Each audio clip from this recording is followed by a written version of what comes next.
અમારા ઓબલેશન ગ્રામ પંચાયતની body quorum કરતાં ઓછી થાય છે, તો બોડી તાત્કાલિક રદ કરી અને વહીવટદારશ્રીને ચાર્જ સોંપવા માટેની આવેદનપત્ર આપવા ગયા હતા. અમે આવેદનપત્ર આપ્યું, પહેલાં ટીડીઓ સાહેબને આપ્યું છે, એના પછી તરત ડીડીઓ સાહેબને અપાયું, એના પછી કલેક્ટર સાહેબને અને મામલતદાર સાહેબને આપણે ત્યાં નિવેદન આપીને આવ્યા છીએ.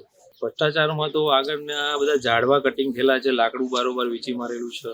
એ જ રીતે સરપંચશ્રી દ્વારા સરપંચના પતિ દ્વારા જે વહીવટ કરવામાં આવે છે એમાં સરપંચના સ્ટેમ્પ ઉપર એમના પતિ સહીઓ કરી રહ્યા છે, એનું પણ પ્રકરણ બહાર આવેલું છે અને એની પણ અત્યારે પ્રોસેસ ચાલુ છે. તો સરકાર પાસે શું અપેક્ષા રાખો? બસ સરકાર પાસે અપેક્ષા છે કે આ બોડી તાત્કાલિક ધોરણે રદ કરી અને વહીવટદારશ્રીને ચાર્જ સોંપવામાં આવે, જેથી ભ્રષ્ટાચાર આપણો બંધ થઈ જાય અને ગામનો વિકાસ થાય. સક્સેના સ્મૃતિબેન વકુલભાઈ, આંબલિયાસણ ગ્રામ પંચાયત.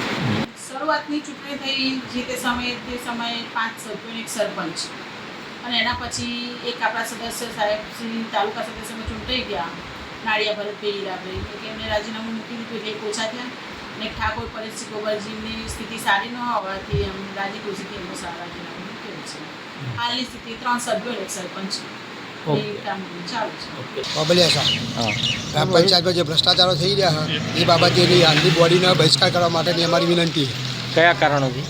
ભ્રષ્ટાચારો બાબતે એટલે સરપંચના પતિ સિક્કા મારી અને પત્ની સરપંચ અને પતિ સિક્કા મારી દુરુપયોગ કરાવો, તો પતિનો સિક્કો સરકારમાં જપ્ત કરાવો અને પતિ ઉપર ફોજદારી દાખલ કરીને તાત્કાલિક ધોરણે સસ્પેન્ડ કરાવો. એને સિવાય તો ઘણા બધા પુરાવા સમસ્યાઓ ઘણી બધી પુરાવાય છે.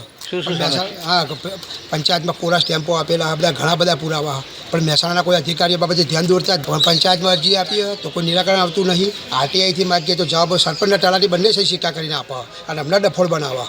જ્યારે ટીડીઓ સમક્ષ અપીલ કરીએ તો ટીડીઓ સાહેબના ઓર્ડરનો પણ અનાદર કરો, જેથી કરીને મારી જિલ્લા અધિકારીઓ અને મહેસાણાના અધિકારીઓને એવી માગણી છે મારી કે આ બેન જે તલાટી છે સ્મૃતિબેન બકુલભાઈ સક્સેના, એને તાત્કાલિક ધોરણે સસ્પેન્ડ કરો અને ડીઓની નોટિસ કઢાવવાના માટે અને મારી માગણી પૂરી કરો.